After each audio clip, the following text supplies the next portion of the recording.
जय हिंद दोस्तों। मैं ध्रुव कुमार आप सभी का स्वागत करता हूं। आज हम लोग इस वीडियो में एसएससी सीजीएल और सीएचएसएल 2023 के लिए जो टॉप 100 जीके जीएस के जो टॉपिक्स हैं उनका क्रैश कोर्स से स्टार्ट करने जा रहे हैं।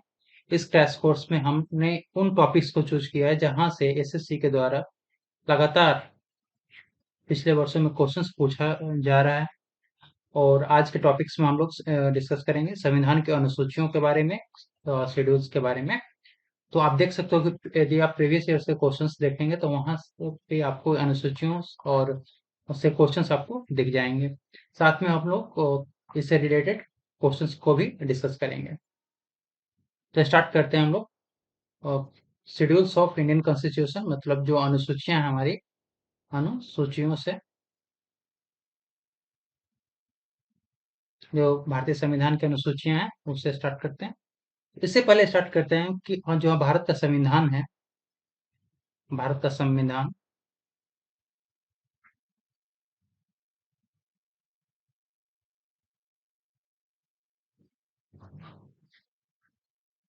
तो भारत का जो संविधान है वो बनकर तैयार कब हुआ था? तो 29 नवंबर 1949 को ये बन करके भारत का संविधान तैयार हो गया था। और बात किया जाए कि लागू कब किया गया था, तो लागू हुआ था ये 26 जनवरी 1950 को। 26 जनवरी 1950 को ये लागू हुआ था। ठीक है। यदि बात करें कि जब भारत का संविधान बनकर के जब तैयार हुआ था और लागू किया गया था, तो उस समय अनुच्छेद कितने थे? अनुच्छेद कितने थे, मतलब आर्टिकल्स कितने थे?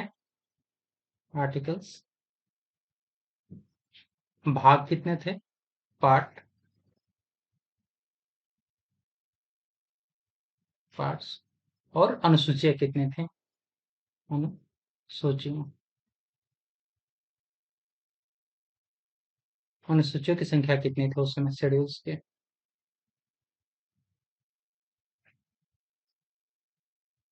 तो जब भारत का संविधान बनकर के तैयार हुआ था, जो मूल संविधान था, तो उस समय जो अनुच्छेद थे,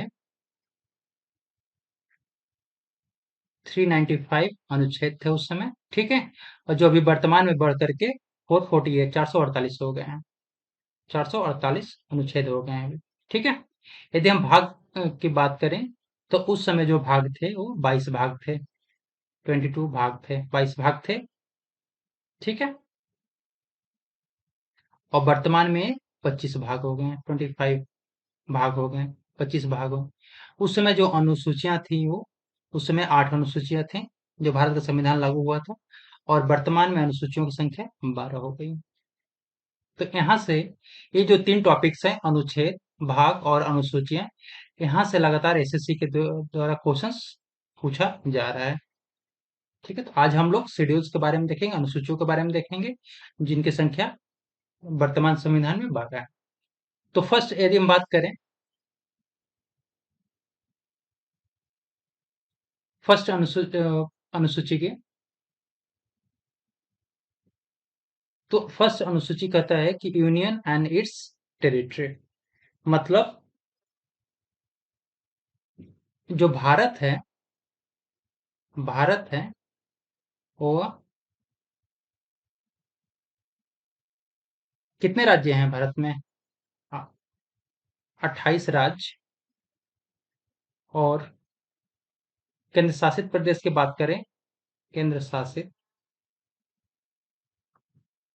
प्रदेश, जिसको यूटी कहते हैं, यूनियन टेरिटरी, यूटी। तो इनकी संख्या 8 है। तो भारत जो है 28 राज्य और 8 केंद्र शासित प्रदेशों का एक समूह है। तो ये बात फर्स्ट अनुसूची में कहा गया है, मतलब फर्स्ट शेड्यूल में कहा गया है, यूनियन एंड इट्स टेरिटरी के बारे में कहा गया है। ठीक है। और यहीं पे बात करें यदि हम कि राष्ट्र जो दिल्ली है उसको राष्ट्रीय राजधानी के रूप में कब मान्यता मिला था? दिल्ली को राष्ट्रीय राजधानी के रूप में मान्यता, तो ये मान्यता मिला था 69वें संविधान संशोधन से। 69वें संविधान संशोधन से, संविधान संशोधन। ये भी क्वेश्चंस पिछले सालों में पूछा गया है। ठीक है, अब हम बात करें यहाँ पे सेकेंड जो शेड्यूल है, अलाउंसेस एंड इमोल्यूमेंट्स। इसका मतलब है कि वेतन वेतन भत्ते भत्ते और पेंशन के बारे में बात करता है। यहाँ पे बात करें हम, तो किन लोगों के वेतन भत्ते और पेंशन के बारे में बात हो रही है यहाँ पे। तो यहाँ पे है भारत के राष्ट्रपति, प्रेसिडेंट, राष्ट्रपति के बारे में। ठीक है, गवर्नर, राज्यपाल, राज्यपाल के बारे में, राज्यपाल, लोकसभा के लोकसभा के अध्यक्ष अध्यक्ष और उपाध्यक्ष के बारे में, उपाध्यक्ष के वेतन भत्ते और पेंशन के बारे में। ठीक है, और राज्यसभा राज्यसभा के सभापति और उपसभापति के बारे में। ठीक है, सभापति, पति और उपसभापति, उपसभापति के पेंशन भत्ते और वेतन के बारे में। और है यहाँ पे विधानसभा विधानसभा जो राज्य में होता है, उसके अध्यक्ष और उपाध्यक्ष के बारे में, अध्यक्ष और उपाध्यक्ष के बारे में, के पेंशन के बारे में कहता है। फिर विधान परिषद, विधान परिषद, ठीक है, विधान परिषद के जो सभापति होते हैं और उपसभापति, सभापति और उपसभापति, उपसभापति के वेतन, पेंशन और भत्ते के बारे में बात करते हैं। उच्चतम न्यायालय, सुप्रीम कोर्ट, सुप्रीम कोर्ट के मुख्य न्यायाधीश और न्यायाधीश के बारे में बात करते हैं। साथ में हाई कोर्ट जो उच्च न्यायालय हैं, वहाँ के न्यायाधीशों के पेंशन भत्ते और वेतन के बारे में। और साथ में कैग, जो कैग होता है, कैग जैसे भारत के नियंत्रक महालेखा परीक्षक, भारत के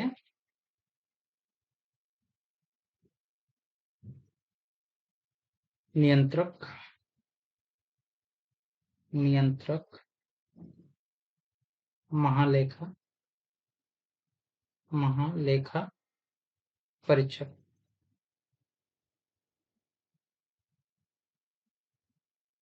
इन सब के बारे में के जो वेतन भत्ते और पेंशन के बारे में बात होती है। प्रेसिडेंट हो गया, राज्यपाल हो गए, लोकसभा के अध्यक्ष उपाध्यक्ष, राज्यसभा के सभापति और उपसभापति, विधानसभा के अध्यक्ष और उपाध्यक्ष, विधान परिषद के सभापति उपसभापति, सुप्रीम कोर्ट के जजेस, हाई कोर्ट के जजेस और कैग भारत के नियंत्रक महालेखा परीक्षक, इनके वेतन, पेंशन और भत्ते के बारे में बात करता है।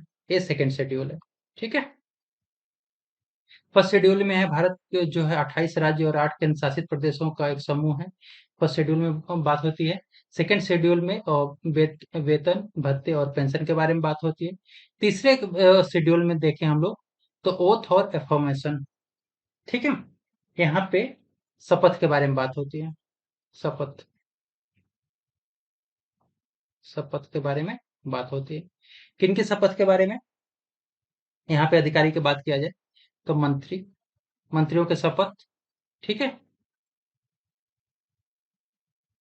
सुप्रीम कोर्ट और हाई कोर्ट के न्यायाधीशों के शपथ, जो पद ग्रहण के समय जो लिया जाता है, उनके बारे में यहाँ पे बात होती है।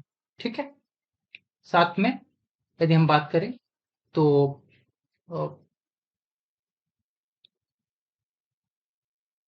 कैग कैग भी आप ले सकते हैं यहाँ पे। ठीक है, जो स्टेट मिनिस्टर्स होते हैं, स्टेट मिनिस्टर होते हैं उनके बारे में, जो एमपीज हैं उनके बारे में, लोकसभा राज्यसभा के जो अ, होते हैं वहां पे। ठीक है, तो और सुप्रीम कोर्ट के और हाई कोर्ट के जजेस, इन सब के शपथ के बारे में थर्ड शेड्यूल बात करता है। यदि हम बात करें फोर्थ शेड्यूल के बाद चौथे अनुसूची के बारे में, तो यहाँ पे बात होती है allocation of seats in Rajya Sabha. Rajya Sabha में जो राज्यों और संघीय क्षेत्र के जो राज्यों का प्रतिनिधित्व होता है राज्यसभा में, उसके सीटों के बारे में यहाँ पे बात होती है।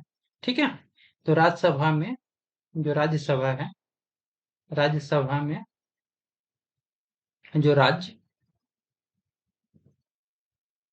और संघीय क्षेत्र के जो प्रतिनिधित्व होता है उसके बारे में बात किया जाता है।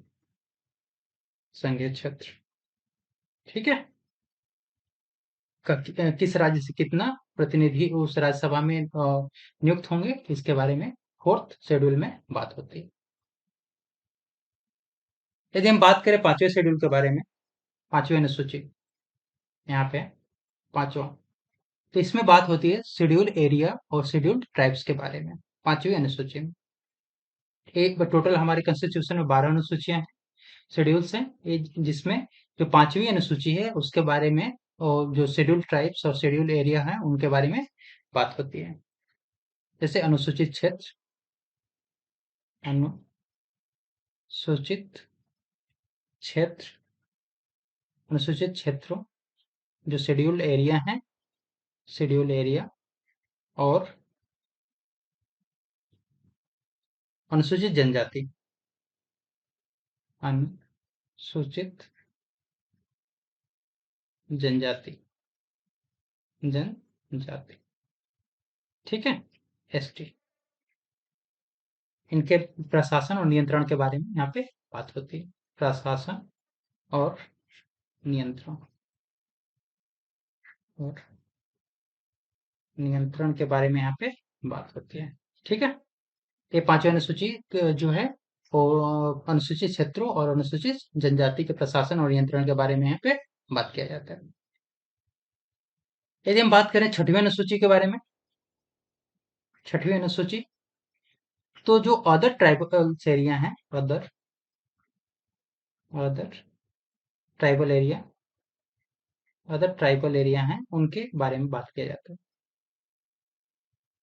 ये अदर ट्राइबल एरिया में कौन कौन से हैं? आसाम, त्रिपुरा, मिजोरम और मेघालय। इनको आप ऐसे याद कर सकते हो, A T T M, ATM. ठीक है, ए से आसाम, टी से त्रिपुरा, टी से sorry A double A T double M. ठीक है, तो ए से आसाम, टी से त्रिपुरा, एम से मिजोरम और एम से मेघालय।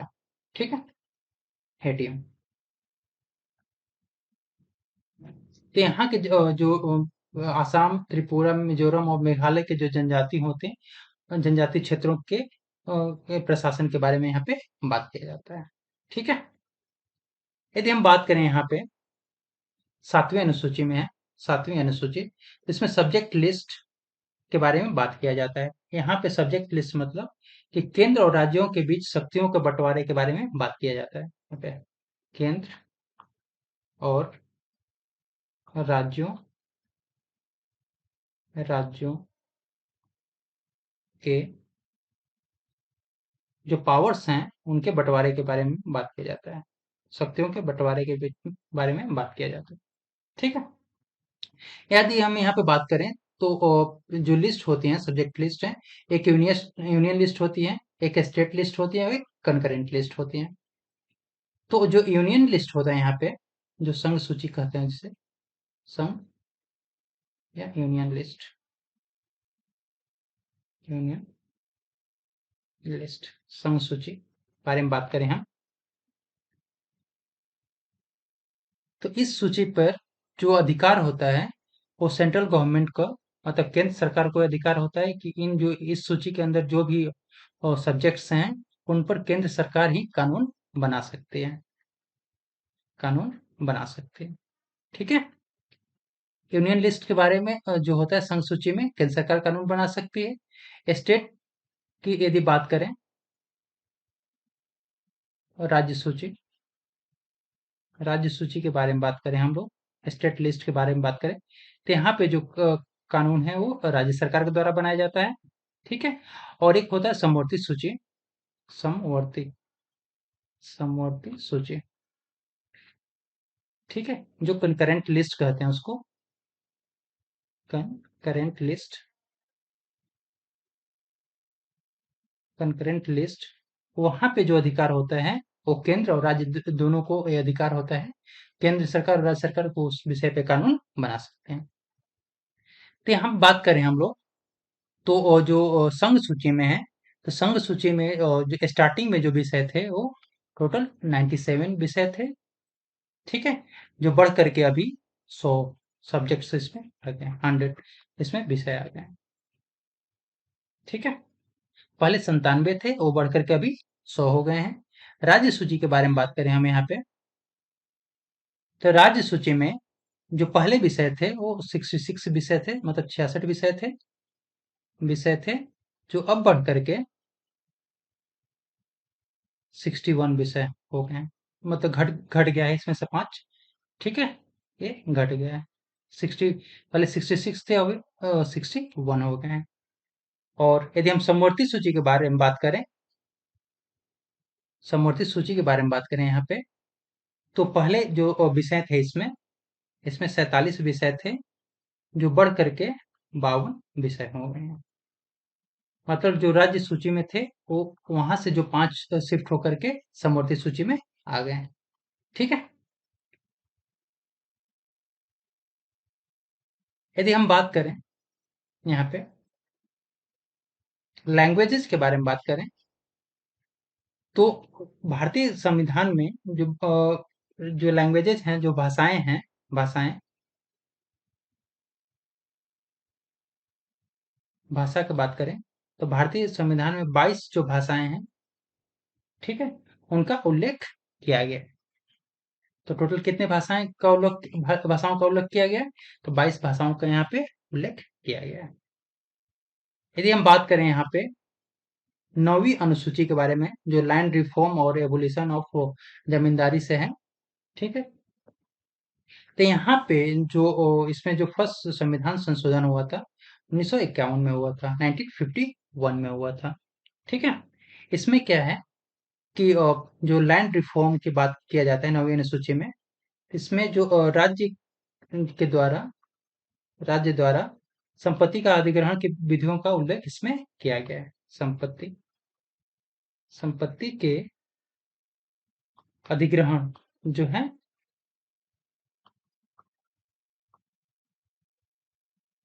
कि अधिग्रहण के विधियों का यहाँ पे इसमें उल्लेख किया गया। ठीक है। यदि हम बात करें यहाँ पे 10वीं अनुसूची एंटी डिफेक्शन लॉ, ठीक है, दल बदल कानून, इसको क्या कहा जाता है? और दल बदल कानून, दल बदल कानून। तो दल बदल यदि कानून की बात करें, तो यहाँ पे जो सरकार के द्वारा 52वां 92वां जो संविधान संशोधन किया गया था, संविधान संशोधन संशोधन वो कब किया गया था? 1985 में। 1985 में दल बदल कानून बना करके यहाँ पे संशोधन को, मतलब इस शेड्यूल को यहाँ पे लागू किया गया था। तो 10वां जो अनुसूची है वो एंटी डिफेक्शन लॉ से, दल बदल कानून से संबंधित है। यदि हम बात करें यहाँ पे 11वीं अनुसूची के बारे में, जो पंचायत से रिलेटेड है, ठीक है, पंचायती राज, यहाँ पे जो है पंचायती राज के बारे में बात करता है। ठीक है। और इसमें जो पंचायती राज है, इसमें जो यदि विषयों की संख्या की बात करें तो 29 विषयों को यहाँ पे शामिल किया गया है। और किस संविधान संशोधन से ये जोड़ा गया है? तो ये 73वां संविधान संशोधन, संविधान संशोधन के द्वारा इसको जोड़ा गया है। ये कब 73वां संविधान संशोधन कब हुआ था? 1993 में, 1993 में ये हुआ था। ठीक है। यदि हम बात करें और यहाँ पे 12वीं अनुसूची के बारे में। तो ये नगर पालिका से संबंधित है। नगर पालिका, म्यूनिसिपैलिटी आप कह सकते हो।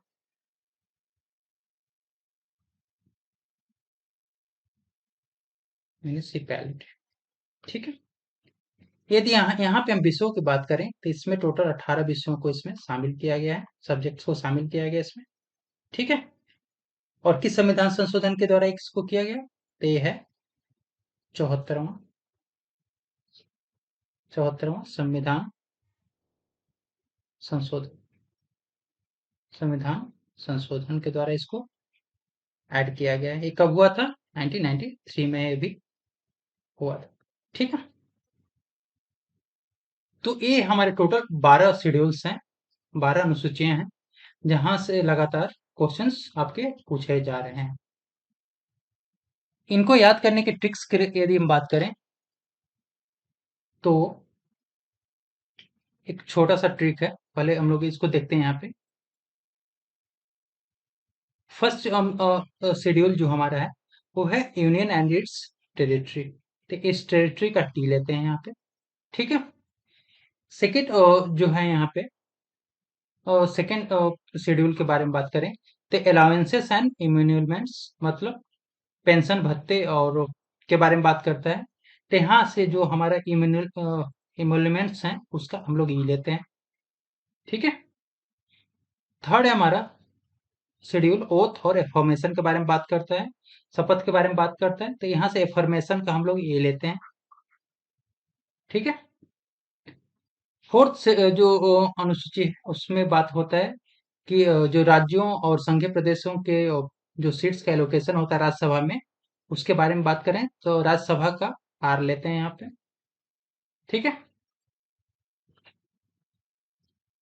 फिफ्थ अनुसूची की यदि बात करें हम लोग तो administration of schedule area and types के बारे में बात होता है। तो शेड्यूल एरिया का हम लोग एस लेते हैं, शेड्यूल का एस लेते हैं, ठीक है। यदि हम बात करें यहाँ पे छठवीं अनुसूची में, तो छठवीं अनुसूची है कि इसमें जो अदर ट्राइबल्स एरिया का, इसमें भी ट्राइबल्स एरिया के बारे में बात किया जाता है, लेकिन इसमें क्या है एटीएम, मतलब आसाम, त्रिपुरा, मिजोरम और मेघालय, मतलब अदर अदर जो हमारे ट्राइबल्स एरिया उनके बारे में बात होती है, ट्राइबल्स एरिया, ठीक है। तो यहाँ पे हम लोग जो अदर्स है उसका ओ ले लेते हैं यहाँ पे, अदर्स का ओ ले लेते हैं यहाँ पे, ठीक है। नेक्स्ट बात करें यहाँ पे सातवीं अनुसूची जो हमारी है, सातवीं अनुसूची है, वहां पे सब्जेक्ट लिस्ट यूनियन कंकरेंट और स्टेट लिस्ट के बारे में बात हो रही है, मतलब फेडरल प्रोविजन है यहाँ पे। किसके बारे में बात हो रही है? फेडरल प्रोविजन के बारे में बात हो रही है, फेडरल प्रोविजन, फेडरल प्रोविजन के बारे में बात हो रही है। तो यहाँ से जो एफ है फेडरल का एफ, यहाँ से एफ ले लेते हैं, ठीक है। बात करें यहाँ पे हम लैंग्वेजेस, तो 22 लैंग्वेजेस की जो बात होती है 8वीं अनुसूची में 22 लैंग्वेजेस की बात होती है। तो ये क्या है? ऑफिशियल लैंग्वेजेस हैं। क्या है? ऑफिशियल लैंग्वेजेस हैं हमारे। तो ऑफिशियल के यहाँ पे ओ ले लेते हैं, ठीक है। यहाँ पे जो नौवीं अनुसूची है उसमें लैंड रिफॉर्म के बारे में बात किया जा रहा है। तो लैंड रिफॉर्म का हम लोग एल ले लेते हैं यहाँ पे, ठीक है। एंटी डिफेक्शन लॉ, दल बदल कानून, डिफेक्शन का यहाँ पे हमने डी ले लिया, ठीक है। यहाँ पे जो 11वीं अनुसूची है उसमें पंचायत के बारे में बात होती है, तो पंचायत का हमने पी ले लिया। और 12वीं अनुसूची में म्यूनिसिपैलिटी के बारे में बात होती है, तो म्यूनिसिपैलिटी का जो एम से शुरू होता है उसका एम ले लिया। तो इसके लिए छोटा सा एक ट्रिक है, टीयर्स, टी से यहाँ से फर्स्ट शेड्यूल से शुरू करते हैं, TEARS, टीयर्स, टीयर्स, ठीक है। अदर ट्राइबल एरिया और फेडरल प्रोविजन ऑफ, इसका ऑफ ले लिया, टीयर्स ऑफ। यहाँ पे लैंग्वेजेस के बारे में बात होती है, तो O official language O, land reform का एल, और एंटी डिफेक्शन लॉ का डी। ठीक है, डिफेक्शन लॉ का डी हो गया, तो tears of O L D हो गया यहाँ पे, ओ एल और डी, ओल्ड। और पंचायत का यहाँ पे पी ले लिया, पी। और म्यूनिसिपैलिटी का हमने एम ले लिया, एम। ये हमारे 12 शेड्यूल्स हो गए, मतलब टीयर्स ऑफ ओल्ड पीएम। इसमें 12 के 12 अनुसूचियों के इसमें आंसर आप याद कर लोगे, तो ये पूछा जाता है। तो टी से हो गया टेरिटरी, ई से हो गया एम्यूनमेंट, ए से हो गया फॉर्मेशन, आर से हो गया राज्यसभा, एस से हो गया शेड्यूल एरिया, ओ से हो गया अदर ट्राइबल एरिया, एफ से हो गया फेडरल प्रोविजन, ओ से हो गया ऑफिशियल लैंग्वेज, एल से हो गया लैंड रिफॉर्म, डी से हो गया एंटी डिफेक्शन लॉ, पी से हो गया पंचायत, और एम से हो गया म्यूनिसिपैलिटी। तो टीयर्स ऑफ ओल्ड पीएम ये आपका ट्रिक है, जो आपके एग्जाम्स में काफी यूजफुल हो। ठीक है, जिससे आप इजिली उसको लर्न कर सकते हैं। बात करें हम लोग क्वेश्चंस का, जो प्रीवियस ईयर में क्वेश्चंस आपके आए हुए हैं, एसएससी के द्वारा पूछे गए हैं। एसएससी के द्वारा प्रीवियस ईयर में क्वेश्चन से पूछे गए हैं। तो हम लोग अब इन क्वेश्चंस को देखते हैं कि क्या क्वेश्चंस आया हुआ है। तो फर्स्ट क्वेश्चन है कि भारत के संविधान में कितनी अनुसूचियां हैं, अभी वर्तमान में बात कर रहे हैं। तो ऑप्शंस की बात करें तो 10, 8, 12 और 6। तो अभी जैसे हमने देखा कि टोटल जो अनुसूचियां हैं 12 अनुसूचियां हैं। ठीक है, लेकिन जब मूल संविधान था हमारा, मूल संविधान की बात करें, वहां पे मूल संविधान की बात करें, तो उस समय जो अनुसूचियों की संख्या थी वो कितनी थी, 8 थी। ठीक है, तो यदि मूल संविधान के पूछे तो मूल संविधान में अनुसूचियां 8 थी। वर्तमान में जो अनुसूची की संख्या है वो 12। जिनका ट्रिक्स हमने अभी बताया, टीयर्स ऑफ ओल्ड पीएम। ठीक है,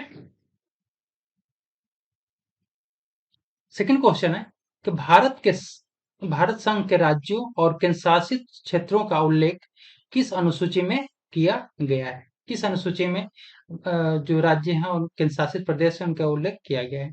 तो ये है क्या सा फर्स्ट अनुसूची, मतलब प्रथम अनुसूची।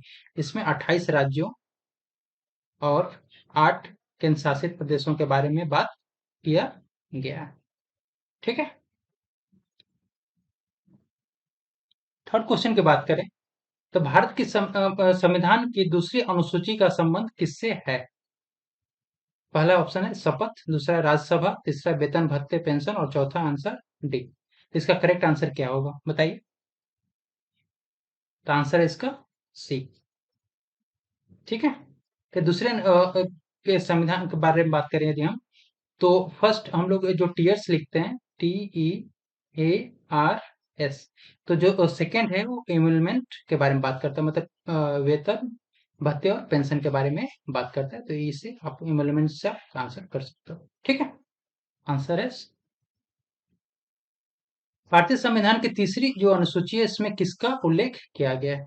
तीसरी अनुसूची के बारे में बात करता है, तो आप लिख लो यहाँ पे टीयर्स। ठीक है, तो ऐसे अमेलमेंट और ओथ। ठीक है, तो आंसर हो जाएगा इसका सी। सॉरी, ये शपथ के बारे में बात करता है, अमेलमेंट और ओथ। ओथ। ठीक है, पूछ रहा है कि संविधान की चौथी जो अनुसूची है में क्या प्रावधान किया गया है। तो चौथी अनुसूची के बारे में बात कर रहा है। तो ऑप्शन है राष्ट्रपति, सेकेंड है अनुसूचित जनजाति, सी है संसूची, और डी है राज्यसभा में प्रतिनिधित्व। टीयर्स चौथे पे क्या है, आर, राज्यसभा के बारे में बात करते हैं। तो आंसर हो जाएगा इसका डी। नेक्स्ट क्वेश्चन है, संविधान की पांचवी अनुसूची में किसका उल्लेख किया गया है। पांचवी अनुसूची के बारे में बात कर रहा है, राज्य सूची के बारे में, SC ST के बारे में, लोकसभा के बारे में, और नन, किसी के बारे में नहीं। आंसर इसका बी, शेड्यूल्ड जो एरिया है और शेड्यूल्ड जो ट्राइब्स हैं उनके बारे में बात करता है। ARS जो पांचवी अनुसूची है, शेड्यूल्ड एरिया और शेड्यूल्ड ट्राइब्स के बारे में बात करते हैं। सातवां क्वेश्चन है कि संविधान की किस अनुसूची में 4 राज्यों के अनुसूचित जनजाति का वर्णन किया गया है? तो 4 राज्य कौन से थे? एटीएम। ठीक है, तो आंसर है इसका सी। छठवीं अनुसूची में बात किया गया है।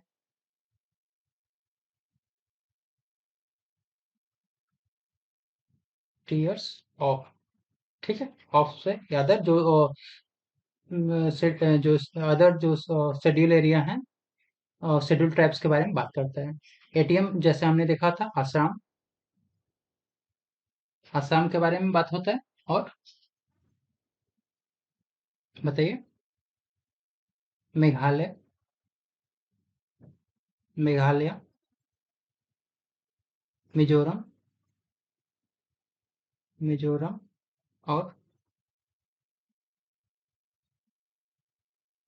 त्रिपुरा। यहाँ पे कभी-कभी क्वेश्चन पूछ दिया जाता है कि जो 4 राज्य हैं, उसमें कौन-सा नहीं है, ठीक है? तो कभी-कभी यहाँ पे मणिपुर को भी डाल दिया जाता है। ऑप्शंस में मणिपुर भी होता है, तो आंसर मणिपुर यहाँ पे नहीं होगा। ये 4 राज्य हैं आसाम, मेघालय, मिजोरम और त्रिपुरा, ठीक है? इस चीज़ का आप लोग ध्यान रखिए। बात किया जा रहा है यहाँ पे कि संविधान की किस अनुसूची में केंद्र और राज्यों के बीच शक्तियों के बंटवारे के बारे में उल्लेख करता है, बात करता है। ऑप्शंस की बात करें यहाँ पे 7वीं अनुसूची, 8वीं अनुसूची, 10वीं अनुसूची और 12वीं अनुसूची। ठीक है, तो आंसर क्या हो जाएगा इसका? ए 7वीं अनुसूची। Tears of. ठीक है, यहाँ पे जो फेडरल प्रोविजन था, फेडरल प्रोविजन, प्रोविजन, ठीक है। फेडरल प्रोविजन में जो हमने बताया था, union list, union list, state list, state list और कंकरेंट लिस्ट, कंकरेंट लिस्ट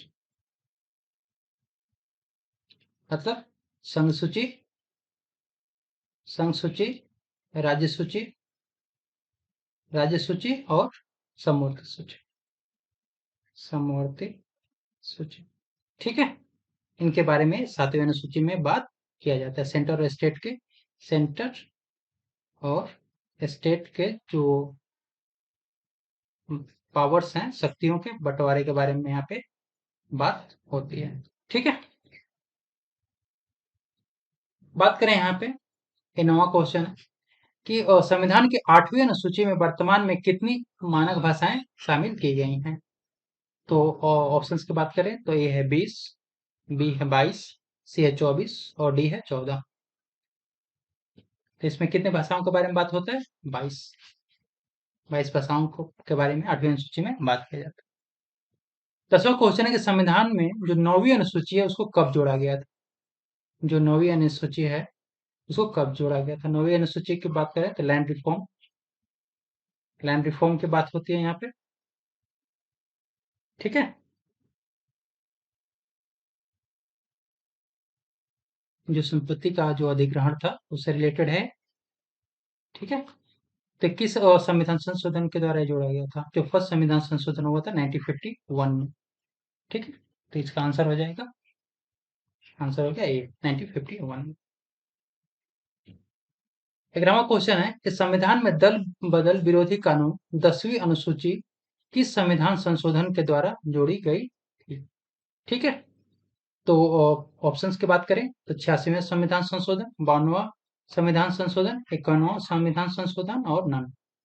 तो यदि 10वीं अनुसूची के बारे में बात करें जो एंटी डिफेक्शन लॉ था, एंटी डिफेक्शन, एंटी डिफेक्शन जो लॉ था, ठीक है, वो 10वीं अनुसूची में जोड़ा गया था। ठीक है, 10th शेड्यूल में। और संविधान संशोधन की बात करें तो ये 52वां, 52वीं संविधान संशोधन ऐसे भी याद कर सकते हो कि 5 टू जा 10, जो 5 टू जा 10 हो गया आपका 10वीं अनुसूची हो गया। ठीक है, तो ये ट्रिक्स हो सकता है।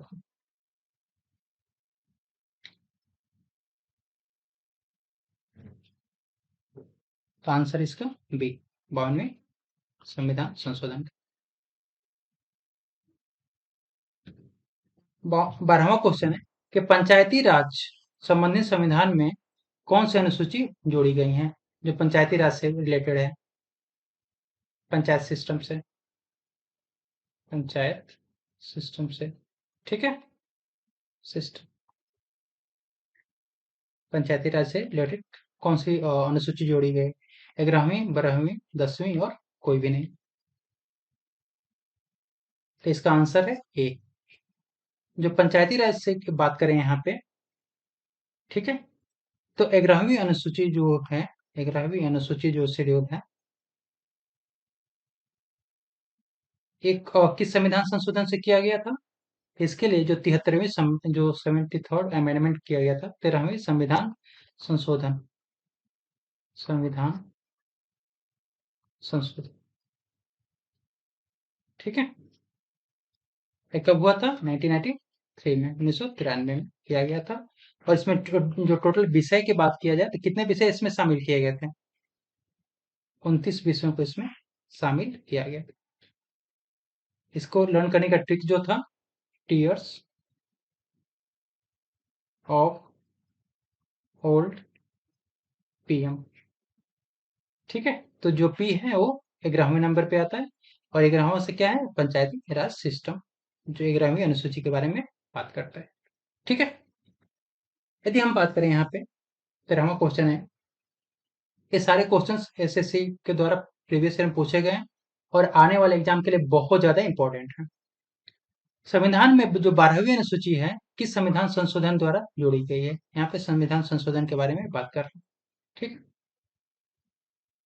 और ऑप्शंस के 86वें संविधान संशोधन, 52वां संविधान संशोधन, 74वां संविधान संशोधन है, और इसमें से कोई नहीं। तो इसका जो करेक्ट आंसर है वो क्या है बताइए? आंसर है सी, 74वां संविधान संशोधन। यदि हम 12वीं संविधान अनुसूची के बारे में बात करें, तो यहाँ पे किसके बारे में बात हो रहा है? यहाँ पे नगर पालिका, नगर पालिका या म्यूनिसिपैलिटी, म्यूनिसिपैलिटी, ठीक है। कब किया गया था? 12वीं जो अनुसूची में जोड़ा गया था, एक कौन सा संविधान संशोधन से? तो 74वां संविधान संशोधन से जोड़ा गया था, संविधान संशोधन से, ठीक है। और कब हुआ था? तो 1993 में ये हुआ था, ठीक है। तो यदि हम विषयों के बारे में बात करें, तो इसमें जो विषय थे वो 18, टोटल 18 विषयों के इसमें शामिल किया गया। क्लियर है? ठीक। सो फ्रेंड्स, ये थे हमारे जो शेड्यूल्स हैं, 12 शेड्यूल्स, अनुसूचियां जो थी उनके बारे में, जहां से लगातार क्वेश्चंस आपके पूछे गए हैं, ठीक है, और हर एक साल पूछे जाते हैं और आने वाले एग्जाम्स के लिए काफी इंपॉर्टेंट भी हैं, ठीक है, 12 अनुसूचियां जो। सो फ्रेंड्स, ऐसे ही डेली वीडियोज के लिए चैनल को सब्सक्राइब कर दीजिए, वीडियो को लाइक एंड शेयर कर दीजिए। Thank you.